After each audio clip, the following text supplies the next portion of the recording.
Le morning, les GG, tout sur les dessus de l'actu, les grandes gueules.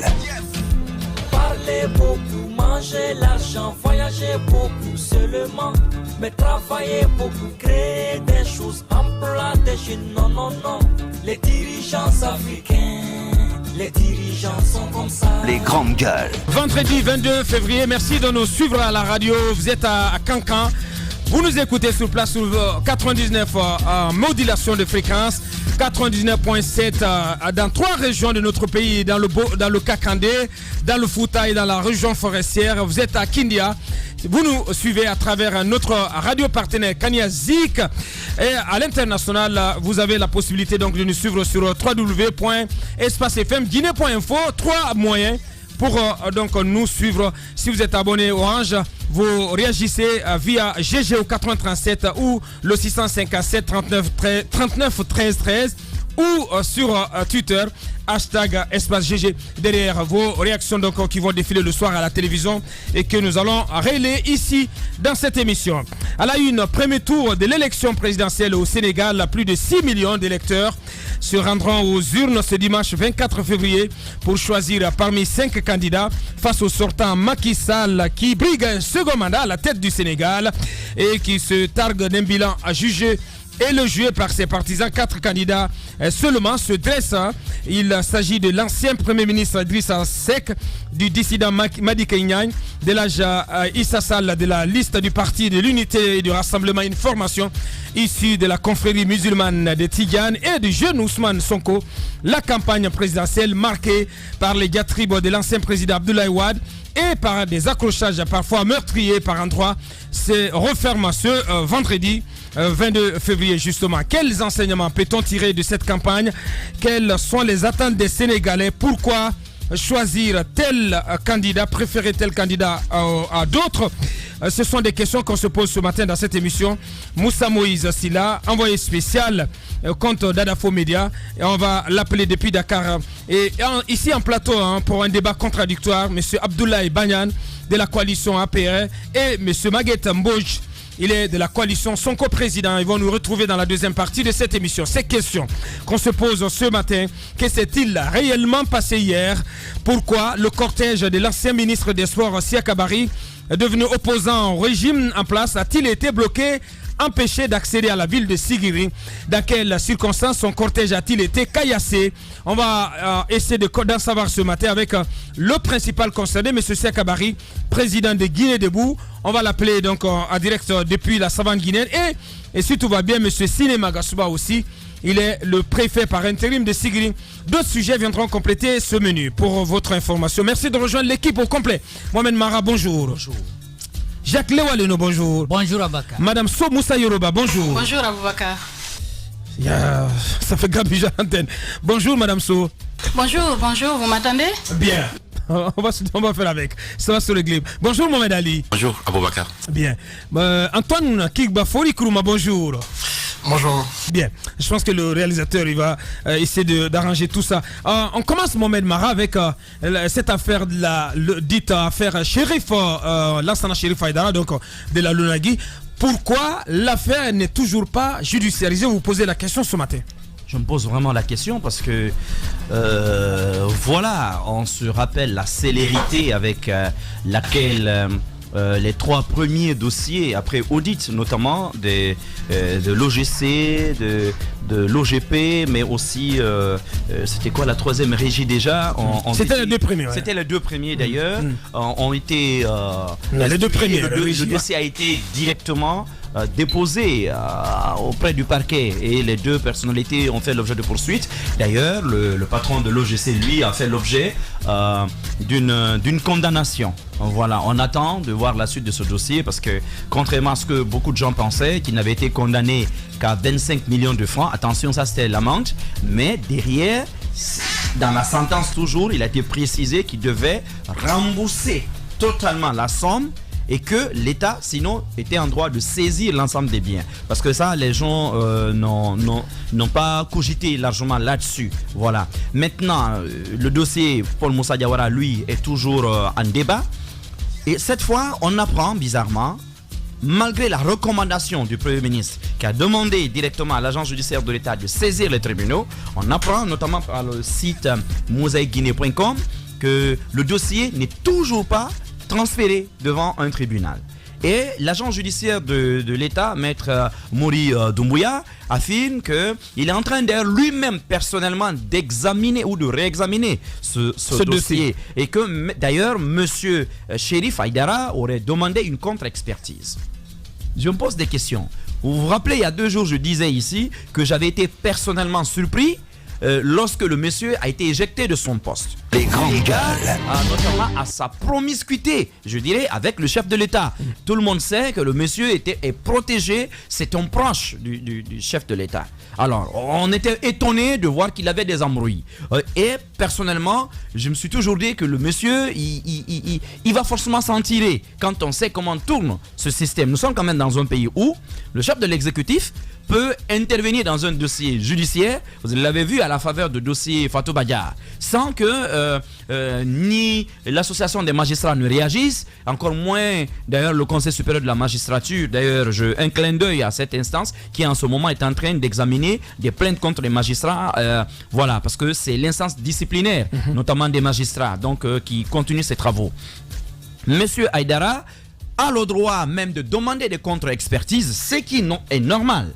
Mais on se rappelle que dans le cas Paul Moussa Diawara, il avait demandé, l'enquête n'était même pas, le rapport n'était même pas définitif, je ne sais pas si vous vous souvenez, oui, et il contestait ce rapport provisoire. Et c'est sur la base d'un rapport provisoire que le monsieur avait fait l'objet de poursuites judiciaires. Et je me souviens également que la question avait été soulevée in limine litis par sa défense. Parce que on ne pouvait pas comprendre comment on peut aller au fond du dossier alors que manifestement il y avait des vices qui étaient liés à la forme. Mais les magistrats ont décidé qu'il fallait aller au fond. Mais dans ce cas précis, on prend beaucoup de précautions et lorsque vous approchez notamment des gens de l'agence judiciaire de l'État, vous vous rendez compte que les gens sont gênés. Pour une fois, sinon quand je lis même l'interview accordée à Mosaïque Guinée, je suis un peu étonné parce que Maître Mori Doumbouya a la réputation d'être extrêmement précis, concis, et c'est pas du genre à aller dans la langue de bois. Mais vous sentez même dans les propos qu'il tient de la prudence et à la limite de la langue de bois carrément. Donc je me dis, qu'est-ce qui est en train de se passer? Pourquoi Monsieur Chérif, lui, va-t-il bénéficier de mesures exceptionnelles? Non, mais c'est pas une mesure exceptionnelle, Mohamed. Attendez. Vous avez dit que c'était normal. Attendez. Quoi de pour plus que le normal Premier ministre que de permettre à une mise en cause, Jacques, de demander une contre-expertise. Attendez. Je suis d'accord que dans le cas de Paul Moussa, quand le Premier ministre a déjà c'est un droit qui a été volé. Non, mais le rapport il était définitif. Sauf que le rapport est déjà définitif dans leur cas. Des grandes gueules. Je suis d'accord. Le rapport est définitif dans son cas. Ça veut dire que cette contradiction-là a déjà eu lieu. Je suis d'accord avec toi. Parce que c'est un rapport consolidé. Voilà, le rapport était déjà consolidé, définitif. Or, dans le cas de Paul Moussa Diawara, on n'était pas encore arrivé c'était un à rapport ce stade. Provisoire. Justement, on n'a pas tenu compte, lui, de ses protestations. C'est ce qui m'étonne dans ce cas précis. Donc, je me dis pourquoi des mesures exceptionnelles pour monsieur Chérif Aïdara et les autres non. Et pour cela, je suis quand même inquiet. Mais attention, ça ne lui a pas encore été accordé, Mohamed. Oui, mais il a demandé. Demander et avoir la possibilité de... Oui, mais dans ce cas, pourquoi les autres n'ont pas bénéficié de la même mansuétude? Les autres aussi demandaient d'ailleurs qu'on aille simplement vers un rapport consolidé qui ne leur a pas été accordé, en plus forte raison, une contre-expertise. Et que le principe du contradictoire soit observé. Et ne l'oubliez pas, la LONAGUI a fait l'objet d'une inspection d'État. La LONAGUI a fait l'objet d'une inspection de la part de la Cour des comptes. Ça, il ne faut pas l'oublier. Donc, c'est quand même 2 rapports sur la même régie financière. Alors, moi, je me demande qu'est-ce qui est en train de se passer. Et j'ai des craintes par rapport à la suite de ce process d'audit des régies financières. Tout simplement parce que s'il peut y avoir de cette manière-là 2 poids 2 mesures, alors que le patron de l'administration a même ordonné qu'il y ait poursuite, mais derrière on dit oui, mais moi je suis quand même inquiet quant à la volonté affichée de continuer à lutter contre la prévarication des deniers publics. Et surtout, je crains, parce que des gens réputés être proches du chef de l'État, il me semble, continuent de bénéficier d'un parasol, d'un parachoc même, je dirais, divin, qui les éviterait en tout cas d'aller en tôle ou d'aller répondre devant la justice. Le bunker judiciaire, j'ai l'impression qu'il est né en Guinée et il continuera de se consolider en Guinée. Merci Mohamed. Allez-y Jacques. Voilà, ça pose toute la question de l'indépendance de ceux qui font des enquêtes, donc de l'inspection d'État. La dernière fois, nous étions là en train d'imaginer ou disons de suggérer même que nous ayons, si on devrait avoir un vérificateur général ou un vérificateur général adjoint, que ce soit des personnes qui agissent en toute indépendance et qui aient au minimum un certain nombre de garanties pour pouvoir investiguer sur la gestion des deniers publics.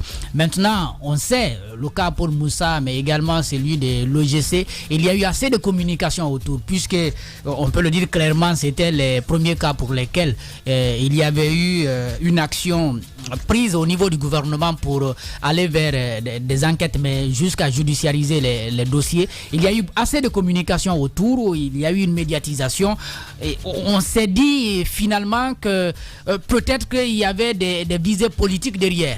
C'est-à-dire qu'au préalable, il n'y a pas eu un travail de fond qui permettait aux gens de confronter les dossiers avec les autres, le principe contradictoire qu'il soit accordé aux accusés pour qu'on ne parvienne pas finalement à venir devant le tribunal. Ça traîne quand même le cas de l'OGP avant d'arriver à comment on appelle ça, à la Lonagui.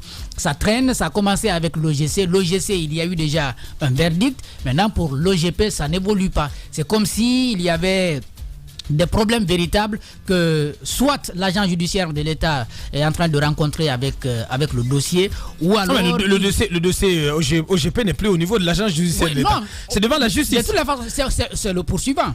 Le poursuivant, c'est l'agent judiciaire de l'État. Donc, il l'a déjà poursuivi. Oui, il poursuit. Donc, il le poursuit déjà. Il le poursuit. Maintenant, ouais. le problème, c'est tout à fait le contraire dans le dossier Chérif, parce que Maître Doumbouya, il prend tout son temps pour observer avant de décider de poursuivre Chérif ou pas. Oui. Ouais. Maintenant, ce que je veux dire, c'est comme s'il était en train de tirer les leçons. C'est mon analyse. J'ai dit, il est en train de tirer les leçons. Avec l'OGP, il me semble qu'ils sont allés très vite. Le dossier a été enclenché au même moment que celui de l'OGC. À ce niveau, ça a été rapide. On est allé rapidement au verdict. Pourquoi avec l'OGP ça retarde? Peut-être qu'il y a un problème véritable pour prouver devant le tribunal qu'il y a eu vraiment détournement de fonds. C'est ce que je me dis. Maintenant, pour la Lonagui, c'est vrai qu'il y a eu quand même un certain nombre d'actions qui ont été très vite prises de la part de l'État. On a d'abord pris le dossier, il y a eu cette communication qui a été faite et puis on a procédé rapidement au remplacement. C'est-à-dire il y a une autre directrice aujourd'hui à la Lonagui. Ouais. Si on n'est pas encore sûr de pouvoir poursuivre le monsieur, ça pose un problème. Parce que on ne l'a pas enlevé pour autre chose, on l'a enlevé pour des soupçons. On aurait pu simplement le suspendre. Le suspendre une mesure conservatoire. Et puis s'assurer véritablement qu'on peut lui reprocher quelque chose. Ouais. Mais là, sur la base des soupçons, on le limoge, on le remplace par quelqu'un d'autre. C'est pas quand même des soupçons, il y a un rapport consolidé, un rapport définitif. Ouais, un rapport consolidé, mais voilà. Pourquoi on retarde à le poursuivre finalement? C'est la question que tout le monde se pose ce matin. Allez-y, madame. Cela pourrait décourager même les auditeurs, ces inspecteurs d'État, parce que c'est des risques quand même qu'ils prennent. Ils viennent quand même vers des gens qui sont extrêmement puissants sur le plan financier, qui ont parfois des militants derrière. Ils prennent des risques. Alors, si les dossiers traînent de cette façon-là, l'agence judiciaire de l'État, moi je crains qu'on ne soit en train de démotiver tout simplement ces équipes-là qui font un boulot formidable pour le moment. Merci Mohamed. Allez-y madame Hiro. Écoutez, moi je pense que cela relance la question de l'indépendance de la justice dans notre pays parce que on a l'impression qu'il y a toujours une certaine influence, une certaine pression. C'est vrai qu'on ne pourra pas mettre tout le monde dans le même panier. Il y a des magistrats certainement qui sont professionnels, qui sont indépendants, qui tiennent tête à certaines personnes par rapport à certaines situations. Mais on a l'impression que c'est la même chose, de la base au sommet. Ouais. Que ce soit, par exemple, des personnes qui sont proches du pouvoir ou des personnes qui sont riches, qui ont une certaine influence, qui peuvent user des moyens qu'ils ont pour influencer la justice. Parce que certainement, vous suivez certains dossiers qui sont là, quand la personne même qui est poursuivie a les moyens qu'il faut pour corrompre certains juges, pour corrompre certains procureurs, vous voyez comment les choses se passent. forcément, c'est l'argent qui va parler et non la justice. Ouais. Et des cas comme ça, c'est vraiment dommage pour des dossiers d'une telle importance qu'on puisse, par exemple, mettre en exergue la proximité de la personne avec le chef de l'État pour faire traîner le dossier. J'espère que ce n'est pas le cas et qu'on est en train d'étudier le dossier pour prendre la décision qu'il faille vraiment prendre pour que lumière soit faite face à cette situation dont on a parlé, parce que ce n'est pas quand même un petit montant dont on a parlé. J'espère que les enquêtes iront en profondeur et que la vérité sera dite, qu'on ne mette pas en avant le fait que cette personne soit proche du chef de l'État. Parce que imaginez, c'est de véritables leçons qu'on donne aux gens. On se dit que si le président, à cause de son influence, peut appeler un juge pour lui dire non, c'est mon petit, c'est mon frère, c'est mon cousin, essayez de mettre le pied sur ce dossier. La même chose, le même exemple peut être pris en bas. Au niveau de certains dossiers, de dossiers avec des particuliers, de détournements avec d'autres personnes, chacun usera de ses moyens, chacun usera de ses relations pour piétiner la justice. Et c'est là qu'il faut se poser la question. Que pour le moment, il n'y a pas d'implication apparente du chef de l'État. On est en train d'analyser pourquoi ça prend du temps. Je dis bien que j'espère que... Pour le moment, ce n'est pas encore en justice. Hein. Le dossier n'est pas c'est au niveau de l'agent judiciaire de l'État. Même à ce niveau, pourquoi on prend du temps? Vous l'avez dit, que la personne est en train de réfléchir profondément pour essayer, avant de prendre sa décision. Pourquoi? J'espère que il est sur la bonne voie, qu'il est en train d'étudier, que les enquêtes sont en train d'être approfondies. On est en train d'analyser. Vous connaissez notre pays, vous savez comment ça fonctionne. Ouais. Vous savez comment les gens peuvent se retrouver à des postes à cause d'affinités que ces personnes ont avec des responsables. Et le plus souvent, on le dit, le meilleur exemple, c'est le recrutement qui est en train d'être fait en ce moment dans l'armée. C'est à tous les niveaux. Au niveau de la justice. Et je pense que si le pays devrait évoluer, si nous voulons vraiment aller de l'avant, il faudrait qu'on puisse se mettre au-dessus de ce genre de situation. Ouais. Qu'on étudie par exemple un dossier de façon indépendante. Je prendrai juste l'exemple du cas Benalla. En France, c'est quelqu'un quand même qui est très proche du président de la République, qui s'est retrouvé dans un pétrin, dans un dossier, dans une situation judiciaire. Je voudrais que nous prenions les beaux exemples, les bons exemples. D'ailleurs, qu'on ne prenne pas des exemples que quand ça nous arrange. Ici, c'est quand ça nous arrange, par exemple, par rapport à cette question de troisième mandat, qu'est-ce que les gens disent? Il faudrait que nous révisions la Constitution pour avoir une Constitution qui est conforme à nos réalités, à nos valeurs, et qui soit l'émanation du peuple. Peuple. Je voudrais qu'on prenne les bons exemples à tous les niveaux.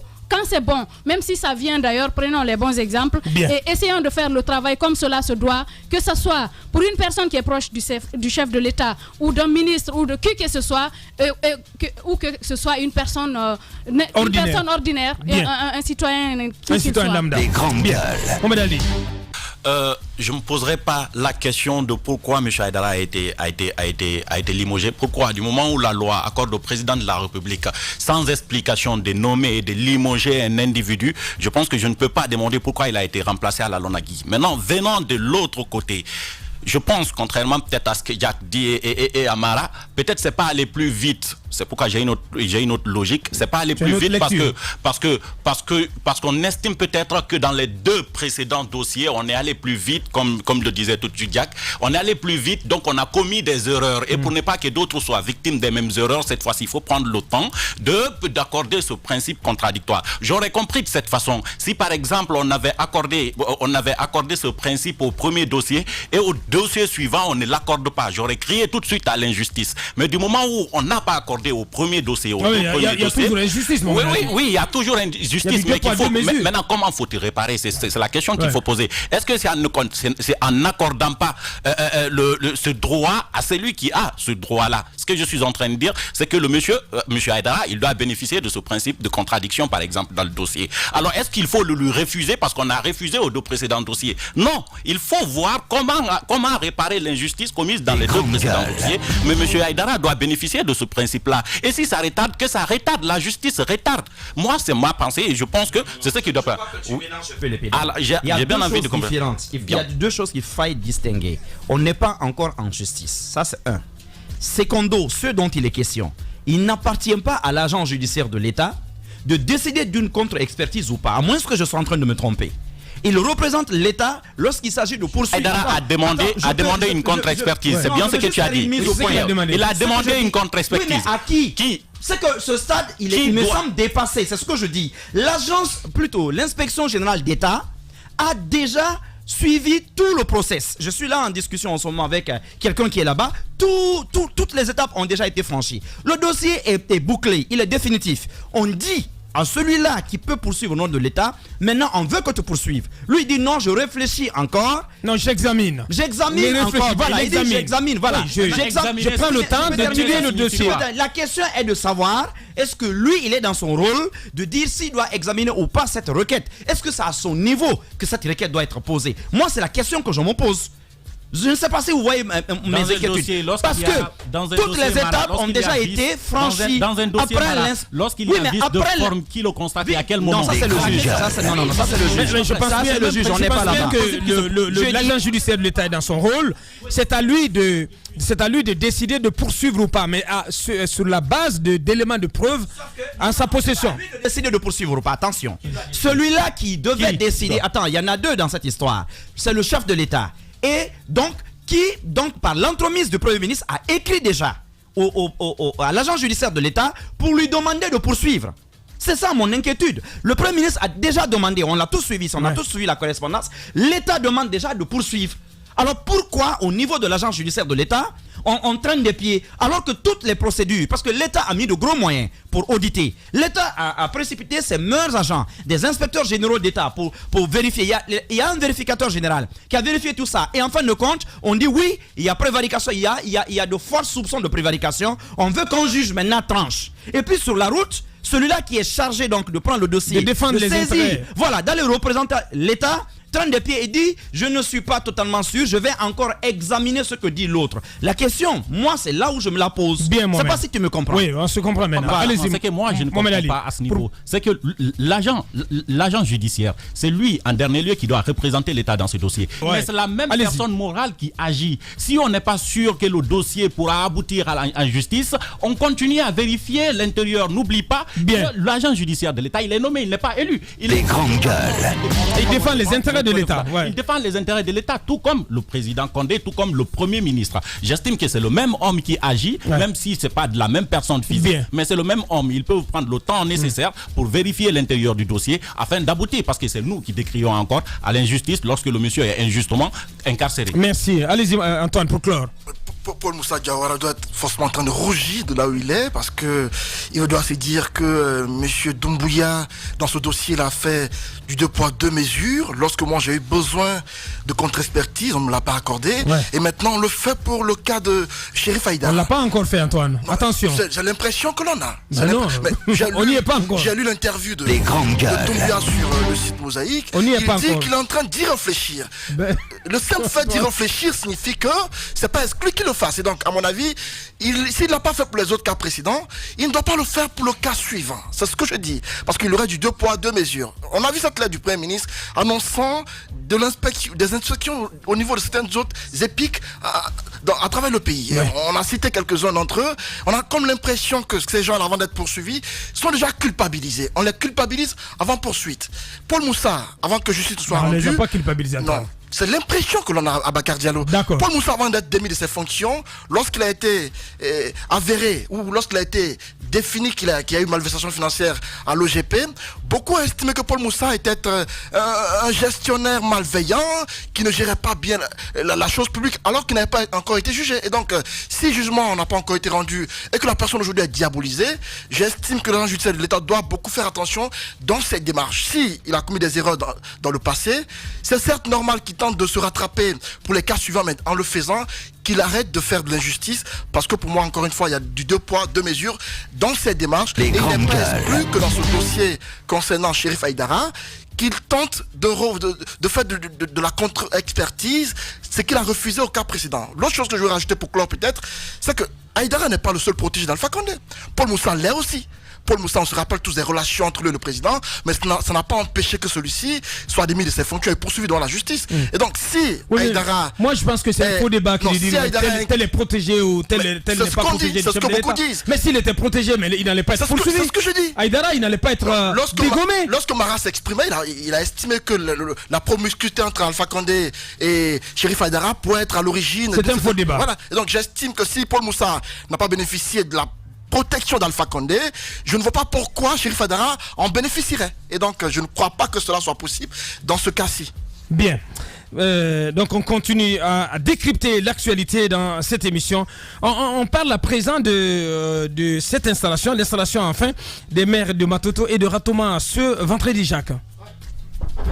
Finalement, on va le dire pour Ratoma parce que le conseil communal a été élu il y a plus d'un mois maintenant, parce que le conseil a été élu au même moment que ceux de Dixine, Matam et Kaloum, et on n'a pas retardé à ce niveau-là pour permettre, n'est-ce pas, au conseil communal de commencer à travailler. À Ratoma, ça a pris du temps. On a écouté quelques conseillers qui se disaient mais pourquoi on ne nous permettrait pas, n'est-ce pas, de commencer à travailler. Moi, je m'amusais à dire tout simplement qu'on ne voudrait pas qu'il y ait du travail à Ratoma alors qu'à Matoto, on n'avait pas encore un conseil communal. Aujourd'hui, donc, ça va se faire au même moment.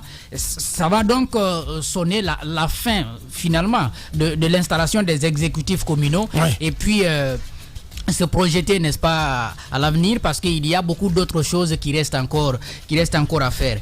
Il y a des observations qui sont déjà faites, parce que la suite, c'est bien sûr cette installation des conseils de quartier. Ouais. On sait déjà qu'il y a des doutes et qu'il y aurait même des possibilités qu'on puisse ramener ça au niveau de l'administration du territoire. On attend encore que tout cela se décide, mais encore une fois, qu'on en arrive là ou pas, ce n'est pas aisé que nous ayons nos chefs de quartier aussi rapidement, quand on sait combien de fois nous avons mis du temps pour arriver, n'est-ce pas, à l'installation des exécutifs communaux. J'ai aussi lu cette observation d'un juriste sur les conseils régionaux qui se disait c'est vrai que nous attendons impatiemment les conseils régionaux, mais il se trouve qu'aujourd'hui je crois que matériellement rien n'est préparé pour accueillir nos conseils régionaux. Effectivement. Il y a que au niveau de Conakry, bon, peut-être qu'on peut trouver un bâtiment qui est encore vide pour installer un conseil régional, mais je me pose énormément de questions dans les chefs-lieux de région administrative à l'intérieur du pays. Comment on va trouver, n'est-ce pas, des bâtiments qui peuvent accueillir, des bureaux en tout cas, oui, bien équipés, qui peuvent accueillir un conseil régional qui peut valablement fonctionner. Parce que, encore une fois, ces gens-là ne viendront pas prendre la place des gouvernorats. Les gouvernorats existent et relèvent, n'est-ce pas, du ministère de l'administration. Les grandes gueules. Nous avons donc mis énormément de temps, on ne cessera pas de le dire, dans l'installation de ces exécutifs communaux. Et aujourd'hui, moi je me pose vraiment la question de savoir comment est-ce qu'on va pouvoir travailler. Comment est-ce qu'on va pouvoir travailler et pour faire fonctionner, n'est-ce pas, nos communes. Bien. Antoine, on s'intéresse à Guékédou, à la route Guékédou-Kondébadou. Vous dites tronçon de l'enfer. Tronçon de l'enfer, c'est vrai que c'est un terme qui est utilisé depuis des années et ça continue malheureusement. Il y a 2 mois de cela, Alpha Condé est allé pour le lancement des travaux de ce côté. On a pensé qu'après son départ, dès le lendemain, on aurait vu des machines en train de nous gratter la route et faire en sorte que cette route connue par tous change enfin d'image. Malheureusement, 2 mois après, ce n'est pas ce que nous constatons. À Kondébadou, l'enfer continue de plus belle. Les véhicules continuent de tomber en panne de ce côté et les travaux jusque-là n'ont pas repris. Alors, beaucoup ont estimé qu'Alpha Condé, lorsqu'il s'est rendu à Guékédou et dans beaucoup d'autres villes de la forêt, c'était pour du populisme. Et de par le retard accusé par les travaux, certains diraient que ceux-là qui le disaient ont peut-être raison en s'exprimant ainsi. Et donc, d'aucuns peuvent donner raison aux députés de l'Abbé qui, à l'époque, doutait un peu de la sincérité du président en venant de ce côté. Alors, j'estime, après le constat que j'ai effectué sur le terrain, j'estime qu'il est important qu'on fasse en sorte que les promesses faites soient respectées. Guékédou aujourd'hui il n'est pas normal que Guékédou soit dans cet état-là. Rien que dans le centre-ville de Guékédou, c'est comme une sorte d'enfer qu'on vit. La poussière, mais elle ne finit pas du tout. Oui, mais des travaux aussi étaient engagés. Hein. Certes, il y a eu des travaux. On a promis 10 km de goudron au centre-ville de Guékédou. Il y a eu 7 qui ont été déjà faits. Et au niveau des quartiers... Ça veut dire que ça avance, Antoine. ça fait longtemps de cela que ça a été fait. Je parle de la route nationale. Au niveau des 18 km entre Kissidougou et Guékédou, tenez-vous bien, quand vous quittez Guékédou, c'est à 82 km de Kissidougou, on a pu faire 63 km avec, je crois que c'est l'Union Européenne qui a financé ces travaux-là. Il y a eu du sérieux, il y a eu du sérieux dans ces travaux-là. Et on sait tous que Gecko Press et ETEP doivent s'occuper des 18 autres kilomètres qui restent. Et on nous apprend que Gecko Press est en train de s'installer dans la zone. J'ai comme l'impression qu'on n'a pas réfléchi davantage avant de lancer les travaux de ce côté-là. Parce qu'on aurait pu, avant le lancement des travaux, faire en sorte que les entreprises soient prêtes à au moins commencer les travaux. Mais c'est maintenant qu'elles sont en train de s'installer dans la zone. C'est maintenant qu'elles sont en train de recruter la main-d'œuvre locale. C'est maintenant qu'elles sont en train de prendre place pour pouvoir entamer les travaux. J'estime que de ce côté-là, on n'a pas été très sincère dans les façons de faire. Et quand je réfléchis et je me suis un peu promené dans la ville, j'ai vu un peu l'état du bâtiment dans lequel se trouve la préfecture. Ça a été construit par l'UNHCR. L'État n'a pas construit de préfecture de ce côté-là. La mairie a été construite par l'Union Européenne. Et donc, Guékédou n'a pratiquement bénéficié de rien depuis la guerre qu'elle a connue en 2000. Je me pose beaucoup de questions par rapport à la volonté véritable des cadres de Guékédou à pouvoir changer cette ville-là. On sait que Kori Konduano vient de la contrée, mais les grandes gueules. Est-ce que sincèrement Antoine, non. Ce n'est certes pas eux de le faire, mais ils peuvent jouer un rôle afin que les choses changent de ce côté-là. Mais pas du tout, pas en détournant. La ville en a besoin. La ville en a besoin. De façon égale, faire la même chose dans toutes les préfectures de la Guinée. C'est pas un ressortissant. C'est vrai que les ressortissants font de leur mieux parce que l'État est en retard par rapport aux populations. Mais c'est pas un ressortissant de faire, parce que sinon vous ne comprenez pas ce que je dis, madame. Ce n'est pas un détournement. Lorsqu'on est une autorité, qu'on a une influence véritable, on peut faire en sorte que cette ville de Guékédou bénéficie de projets. Pas du tout, mais ça l'a été pour beaucoup d'autres préfectures. Pourquoi ne pas le faire pour cette préfecture-là? Guékédou, quand vous y allez, quand vous allez à Guékédou aujourd'hui, lorsque vous voyez l'état des bâtiments ou encore l'état des routes, on a comme l'impression que ce n'est pas une ville. Bien, Antoine. Le message est passé, Antoine. Au niveau des autorités. Merci, Antoine. Le message est passé. Vous avez eu l'agent judiciaire de l'État, moi-même. Oui, j'ai eu l'agent judiciaire de l'État tout à l'heure qui tenait à apporter 3 précisions. La première, il dit que dans le cas Paul Moussa Diawara, contrairement à ce qui avait été rapporté dans les médias, il dit que la contre-expertise a bel et bien eu lieu. Mais à la demande de Paul Moussa Diawara lui-même, qui donc s'était adressé à l'inspection générale d'État, il dit donc qu'un vérificateur indépendant avait été nommé et que c'est donc sur la base des 2 rapports, d'abord du vérificateur général, donc connu officiellement, et puis du vérificateur indépendant. Que donc c'est sur la base des 2 rapports que Paul Moussa Diawara fait l'objet de poursuites. Il dit que dans le cas de l'OGC, que le monsieur n'avait pas demandé de contre-expertise. Voilà pourquoi cela n'a pas eu lieu. Et que dans le cas présent, il dit que lui, il est dans son droit d'ordonner ou non une contre-expertise. Ce sont les 3 précisions qu'il a voulu apporter. Bien, pour terminer, Mohamed, samedi d'assainissement prévu pour demain, reporté à la semaine prochaine. Oui, c'est reporté. La raison, elle est simple. Vous savez qu'il y a beaucoup de travaux en ce moment en cours sur la voirie urbaine. Donc, les autorités ont jugé que le samedi, donc demain, ne serait pas le bon moment pour le faire. Donc, on reporte d'une semaine supplémentaire simplement pour qu'il y ait moins de désagréments. Voilà. Heureusement pour les usagers, on pourra circuler au moins librement. De toutes les façons, le samedi prochain, ce sera le cas. Ah oui, mais au moins, on va respirer demain. Oui, mais au moins, les gens auront le temps de se préparer un peu plus. Moi, je pense que c'est pas un report mauvais. Et quand même, cette fois-ci, ce que j'ai aimé, c'est que absolument rien. C'est que cela fait quand même plusieurs jours que le communiqué est parvenu aux médias. J'ai quand même aimé cette proactivité. Généralement, on attend la veille et puis les gens sont surpris par de telles mesures. C'est quand même bien qu'on informe. De toutes les manières, il y aura ce samedi d'assainissement. De toutes les façons. Et or, c'est pas la question là qui est dans le débat. La question que vous me posez, c'est pourquoi le report. Et je m'empresse donc d'apporter les raisons. Si ces 2 là se croisaient demain, je crois qu'on n'allait même pas parler d'embouteillage. On parlerait d'une ville carrément embouteillée demain. Bien. La suite dans un instant. Tout homme qui fera profession de rechercher la vérité et de la dire sera toujours odieux à celui qui exercera l'autorité. Condorcet. Bienvenue chez les GG sur Radio Espace Guinée.